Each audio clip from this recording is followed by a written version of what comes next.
If everything had gone according to plan, Sid Caesar would probably still be playing a saxophone for a living. That's what he was doing when the war began. But by the time the war was over, Sid had already established himself as a promising young comedian. His pals in the Coast Guard went further. They thought he was great. That may or may not have been coincidence, and his specialty was satire on the Coast Guard brass. Whatever the case, Sid Caesar has come a long way in show business, and he's still very much on the move. When he isn't rehearsing or doing his own new television show, Caesar's Hour, Sid Caesar usually is home watching someone else on TV. Together with his wife, Florence, whom he married 11 years ago, and their 2 children, the Caesars live in this building off Park Avenue here in New York. We're expected, so let's go in. Evening, Sid. Good evening, Ed. What are you doing? The kids were here, you know, and then all the technicians were here, and I mean the lights and everything. Am I sleeping? No, you're not sleeping yet. But I couldn't put them to sleep. We gave them a nap this afternoon, and they wanted to be on television. We couldn't come up because everybody's here, so I told them he'd be on television. This is my son, Richard. Good evening, Richard. And may I do a trick with Richard? He wants to do it, and Good. As soon as we do it, he'll go to sleep, okay? Sure, 5. Okay, Ricky, here we go. I'm going to wind you up. And I take the key.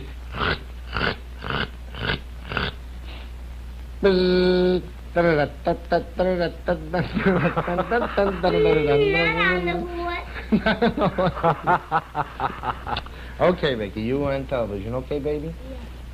Yeah. Well, Sid, maybe we could talk them to sleep. I'm told that my 8-year-old son generally goes to sleep in the middle of a broadcast that I do at 7:45. No, not these kids. They won't go to sleep unless they're on television. Okay, and now I have my daughter, Michelle.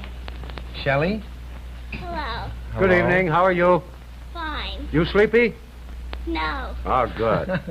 No, she had a nap this afternoon, and she's only 7 years old, and she's going to go to sleep right away. You want to be on television? I said you could be, okay? Good night. Good night. Say good night. Good night. Good night. Okay, here we go. Good night. Sid, do the children ever make you work while you're at home? No, they don't. I'm not a comedian at home, actually. Oh, Mrs. Caesar, good evening. Hello, this is my Ed. wife, Miss Florence Caesar. How are you? Fine. Tell me, is Sid funny at home? Well, everybody asks me that. You know, people think that I keep laughing constantly. And it's not true. I'm not laughing all the time.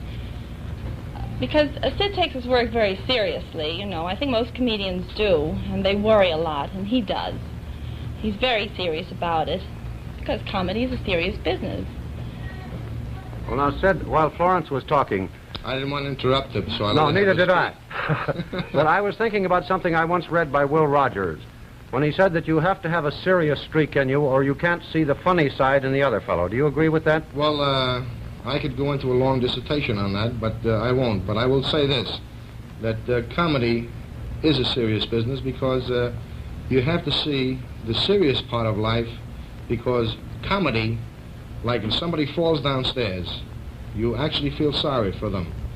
But while they're falling down the stairs, they look funny coming down. But after it's over, you go over and pick them up, naturally. So in that way, that's the way the comedy is funny. It's the spur of the moment, the absolute thing that you hit at that time, you know what I mean? Sid, do you ever look back on the days when you were staking out a career with the saxophone? Do you mean a very hungry career? Yes, I do. I was putting him, trying to get a membership in the local 408. 480? 802? 802, I'm sorry. 802. You're right, Florence. And I was a I was a doorman. You got so many cameramen, I don't know. I was a doorman at the Capitol Theater, and that's where I had to work before I could become a member of the union. And a woman came up to me one time, and she said, do I have time enough to catch the beginning of the picture if I go in and have a sandwich? So I said, well, what kind of sandwich are you going to eat? And she said, I may have a peanut and bacon sandwich. Will that be all right? I said, well, you better have a little soda with it so the peanut butter will go down faster. And she did. And she went inside, and I kept looking through the window, and I kept on saying 3, 2, 1. And finally I said, "You're on." She came running out with half a sandwich to see the picture when I was a doorman at the Capitol Theater. Well, Sid, television can be tough on the body, I know, or at least so I'm told. What do you do for relaxation in your spare time? Well, I'll show you in just a moment. Flowers, would you excuse me for a moment, baby? Sure. She's beautiful, and you got to pay attention. Is it all right if we start planning a television program called Caesar's Wife?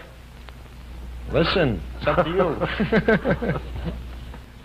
This is my gun room. This is my hobby. I used to do a lot of hunting. I have a double-barreled Browning over and under. 12 right gauge. here.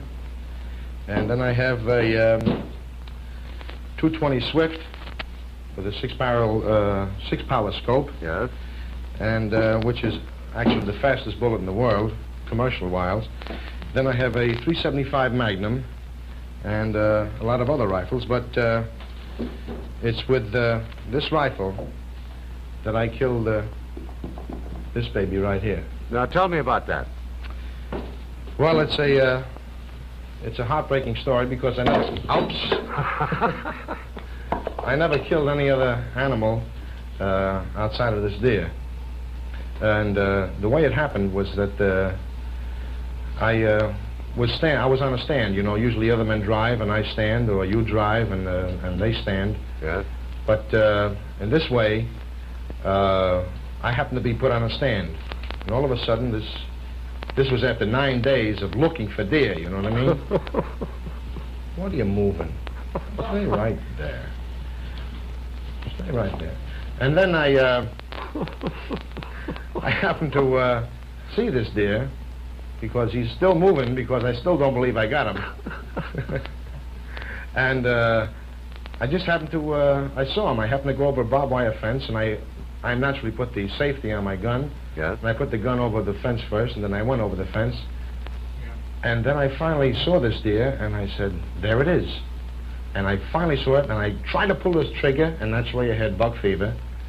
And I couldn't see it, you know. I couldn't get him in the sights, so I just put off the safe, and bang! I shot him. I ran over to him, and he got up. Then I ran back for the gun. The deer ran on, and I ran over, and I finally, he did fall down. He fell about 100 yards from there. I ran over to him, and I put on the deer card, you know, on his horns. Yes. And then after that, I spelled my name wrong. So you see, I really didn't want to kill him in the first place. And he's still moving. And he's still moving. And I love him. Now I want to show you something else, Ed. Yeah. You're following back in the living room. Good. Wow. I also have an interest in art. And this is my famous, not my famous, but my favorite painting. It's a Vlaming. And it's also over here, if you'll follow me down here. I'm following you. This is a Marini, which was given to me by an Imogene Coker, which is a very wonderful piece of sculpture, if you take a look at it. Well, which is your favorite painting, Sid? My favorite painting? Yes. This is my professional favorite painting. Yes. But my favorite painting is this, painted by my wife, Florence. It's a picture of our house in Westport. And I don't know how to say it, but she happened to capture it. It's not really professional, but it's it. She really captured the feeling of the whole place up there. How did you happen to get interested in paintings in the first place? Well, I'll tell you. I happened to read a book called Lust for Life by Irving Stone. It's about the life of Van Gogh. And through this, I happened to see a kinsmanship in art. And it's what I want to do in comedy. Actually, is to give what Van Gogh or the Impressionists saw of life. That's what I want to do in comedy. Just try to give an impression and maybe exaggerate it a little bit. You know what I mean? I think I do. Sid, how long do you rehearse for that full-hour show? Well, we rehearse an entire week. We really go, we start, our show's on Monday. We take a day off on Tuesday, which the cast does, which I don't. But I go through right through Wednesday, right through to Monday. Well, Florence, from what Sid says, when he isn't rehearsing, he's pretty much of a homebody. Is that right? Yes, he is, Ed. In fact, I'll tell you, we've always wanted to go to Europe, and 3 years ago we did. And we had it planned very carefully. We had the tour all planned by an agency. We had it changed and altered and fixed up, reservations and everything. It was supposed to have been for 9 weeks. And we sailed over on the Liberté. We got to Paris. And we were there a few days, and, Sid wasn't too happy there. It was all, so strange, of course. And he couldn't get cold water, and he couldn't get cigars, and he just wasn't too happy. Well, finally, someone gave us tickets to the Grand Prix. It's a famous race there. Yes. And, we went there, and we tried to find our seats, and we never could. We showed it to the ushers there, and nobody knew where the seats were. It was all just such a mystery. We never did get to it. So Sid said finally, he says, Florence, let's go home. And I thought he meant back to the hotel. But no, home to America. Home we went, and that's how much of a homebody he is. So you came back after 3 days? Yes. Yeah, we went over. It took us 6 days to get over, but it took us about 12 hours to get back. Flew right back. Sid, if you weren't Sid Caesar, the comedian, what would you like to be? What would you like to do? Well, I'll tell you, Ed, if I wasn't Sid Caesar, the comedian, I'd like to be Albert Einstein. That's who I'd like to be. Because he's given so much to the world. And he's a great man, and I'd like to actually contribute 1/1000th as much as he has contributed to the world. And what he will give to the world will not be known for another few hundred years. And I'd be Mrs. Einstein. That's it. Well, I think that is something that I would like to be, too. Neither one of us are going to approach it, but... is he perspiring this? Yeah, you got a lot of lights here, Ed. I know, we have down here, too. Thank you very much indeed, Sid Caesar and Mrs. Caesar, for letting us come and visit you this evening. Entirely welcome. It's been very pleasant indeed. Do you think the children are asleep now? I doubt it. We hope so. Well, we'll hope to see you again soon. Thank you very much indeed.